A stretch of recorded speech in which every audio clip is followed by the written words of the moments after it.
What is going on, Ada Nation? Welcome to the Dapp Central YouTube channel. My name is Fareed, and in today's video, I want to break down some of the latest developments and updates surrounding the Cardano ecosystem. Now, the first topic I want to touch on is going to be MELD and their recent release on the Avalanche network, as well as the recent release of the MELDapp wallet. Second, I want to jump into some updates surrounding Maestro, which has just released a Haskell specific SDK to integrate their blockchain indexer API. Third, I want to touch on CherryLend, which is going to be releasing their tokenomics, as well as a brief sneak peek of their user interface. Now, after that, I want to briefly touch on TokenRiot and their second free NFT mint. And then in closing of today's video, I want to break down Bravaland, which is going to be an NFT merchandise marketplace building or launching on Cardano.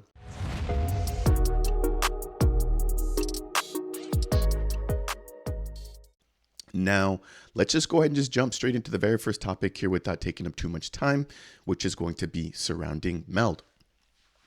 MELD is going to be a protocol here that I cover pretty greatly here on the channel, but if it's your first time hearing about them, they're going to be a lending and borrowing platform being built on Cardano, and they're also going to be going multi-chain, being supported on multiple networks, which include Avalanche, Polygon, and Ethereum, just to name a few.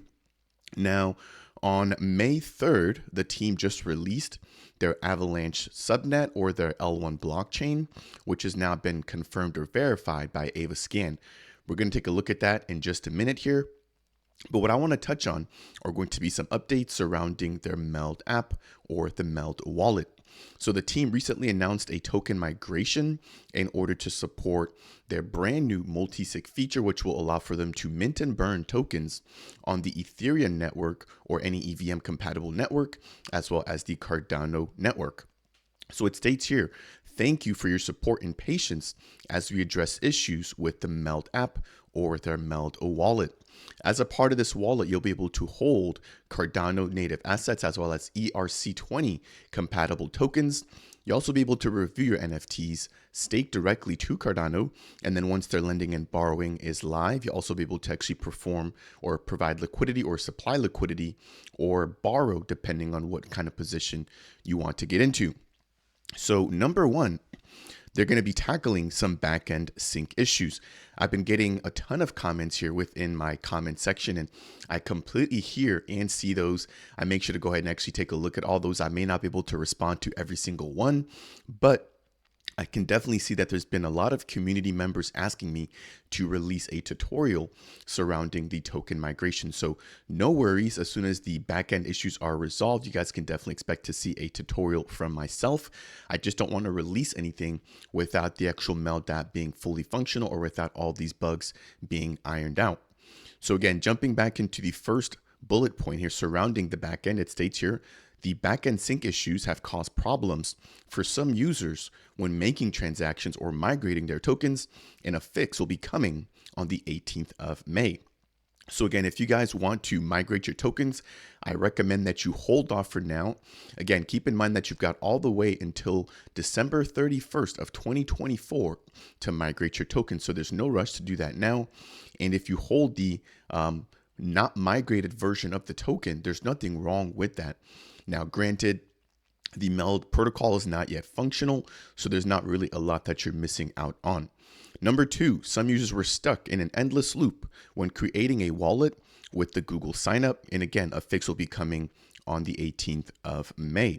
Number three, the traditional 24-word generation and recovery will be added on the 1st of June for those who don't want to use Google.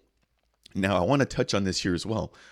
When I released the tutorial back in early January, and I also released an update, I believe around the mid-April timeline, the majority of the comments were surrounding the Google Web3 integration, which in my eyes, made it very simple for me to sign up and get access to the MELDapp.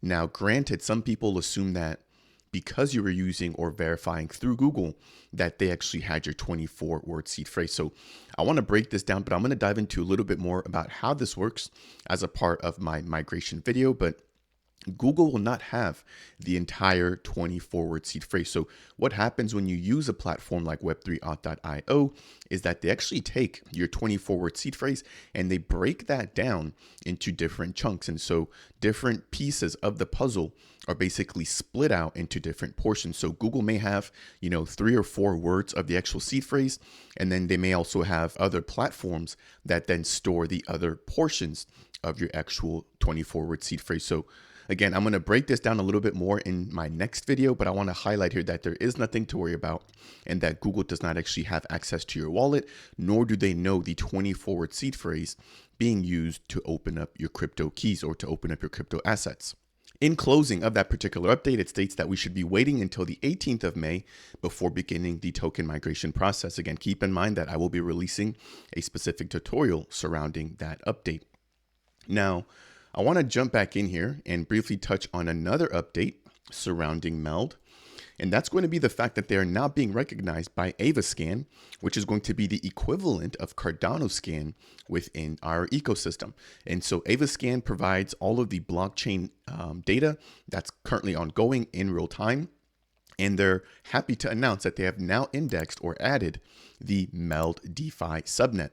So it states here, AVAscan proudly announces the indexing of the MELD subnet. Deep dive into subnet exploring features, which include, and this is, I believe, what the AVAscan platform provides, real-time transaction tracking, average block time, average transactions per second, validator information, and more. Now, I've checked this out on my own, again, just kind of taking a look at some of the transactions ongoing within the MELD DeFi L1. And right now, there's not a lot of activity, but I believe that's going to be expected, right? The majority of the MELD tokens, or the majority of the liquidity, currently exists within the Cardano ecosystem. But as their bridging feature becomes live and it rolls out, we're going to see more of that liquidity begin to shift around between the different ecosystems. Again, keep in mind that MELD will be supporting a total of 60 different tokens, and they're going to be supporting a total of 6 different networks. So as this platform grows, I believe that the liquidity will begin to spread out, and we're going to begin to see more of an uptick in terms of usage on the MELD blockchain. That's going to do it there, though, for updates surrounding MELD. Next, I want to jump into updates surrounding Maestro and the fact that they've now released their Haskell SDK. Now, if you've never heard of Maestro before, they're going to be an ISPO marketplace built for Cardano, but they're now also taking a dive into providing developer tooling to make the Cardano experience that much richer. So it states here, we're proud to announce our Haskell SDK, which is going to be a developer-friendly set of libraries to integrate seamlessly with Maestro's powerful blockchain indexer API. We feel that open source tooling is a surefire way to foster growth and do our part in building Cardano. I couldn't agree more here. I believe that some of the members, including Marvin Burton from the Maestro team, are also members of the Genius Yield team, which just released their Atlas PAB or Plutus application backend, and they open sourced that as well.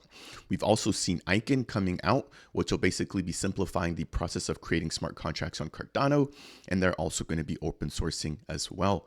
We also saw MELD and the Indigo protocol release their code to the public in an open source manner, again being transparent, right, but then also allowing for the community to build on top of what they've already solidified. And so what I want to do is just quickly jump over into the Maestro website, which is available at gomaestro.org. Now here what we have is information surrounding their developer side of things, which again include their powerful Cardano Web3 API. Keep in mind that if you want to find out more about ISPOs and some of the platforms currently building on Cardano, you can do that using their ISPO marketplace. So here it states a little bit about their API, which they state is an enterprise grade, high performance and low latency Cardano blockchain indexer, optimized for both liveliness and accuracy. You can now get access to the on-chain data you need when you need it and watch your app come to life in real time. So they include features such as transaction management, again, which provides you real-time transaction state monitoring, supercharged transaction submissions, so you're able to get your transactions on chain more reliably, and a few other features. Now, if I jump over into the actual GitHub, right, which is available at github.com/maestro-org/Haskell-SDK. I'll be leaving that link down in the description below. It is a mouthful. You can find out exactly what you're going to be getting as a part of the actual SDK. So we've got all of the GitHub files here. They've got their READMEs. They've got all of their Git ignores and just everything that you need from a developer standpoint to really pick this up and get started. So I have not actually messed with this, but I would like to maybe hear from you guys in the community that have had an opportunity to play around with this as to how friendly it is and how simple it is to get going. As you guys can see here, 97% of this repository will be made up of Haskell code, with 2% of that being Nix. They've also got documentation here as to how you can quickly and easily get started. That's going to wrap it up there for that particular update surrounding Maestro. Next, I want to touch on CherryLend, which is going to be a lending and borrowing protocol being built on Cardano. Now, before I jump into CherryLend, I just want to take a minute here to ask you guys that if you guys are enjoying this video so far, if you guys don't mind tapping that like button, it would really help me out here. It's one of the easiest ways that you guys can support the channel and helps to get this content out to other members within the Cardano community. Second, I'm also a single stake pool operator operating the official Dapp Central stake pool. So if you guys want to support me here on my mission to educate the broader Cardano community, then consider delegating with the official Dapp Central stake pool, which is stake pool ticker DAPP. Thank you guys so much here for your continued support on the channel. Jumping into the CherryLend update, I want to highlight that their tokenomics will be launching this coming Thursday. Now, a little bit of information not only about CherryLend, but some of the builders behind it. I believe that we recently had Frosty from the Aneta BTC team, who is going to be a key player within some of these projects that I did not personally realize were all interconnected, which include Aneta BTC, the Teddy Swap DEX, and the CherryLend protocol. Now, again, this particular protocol just recently launched, and we've already seen some sneak peeks of their user interface, but we can now expect for their tokenomics to be released very soon.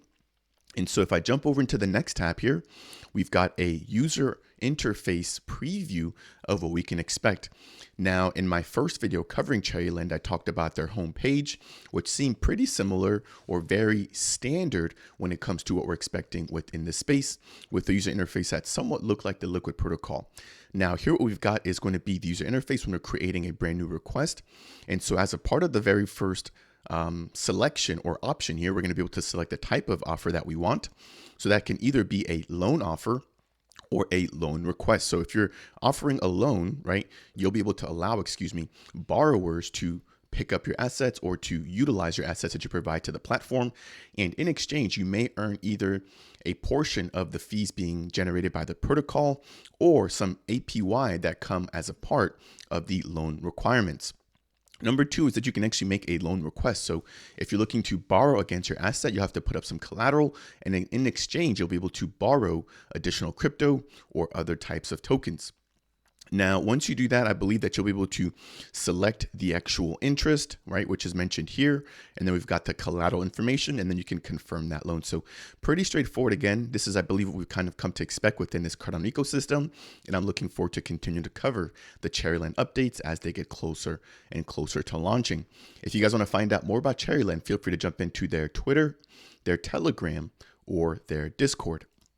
Now, the last two stories I want to touch on here for today's video are going to be surrounding TokenRiot and Bravaland. So first is going to be TokenRiot, and this is going to be a platform which we don't have too many details about, but what we do know is that they're going to be having their second free NFT mint. So I released another video about a month ago talking about their first NFT mint, which was for the gamer faction, and it was completely free. I was able to pick up a few, and I'll be releasing another video, but as we can see here on May 12th of 2023 at 8 p.m. UTC, there's going to be their second mint. We don't know exactly which faction it'll be minting for or will be minting for, but what we do know is that it's going to be completely free, and that as this platform grows, that we're going to be getting more details surrounding how we can actually begin to use these NFTs. So a pretty straightforward update there that I wanted to touch on.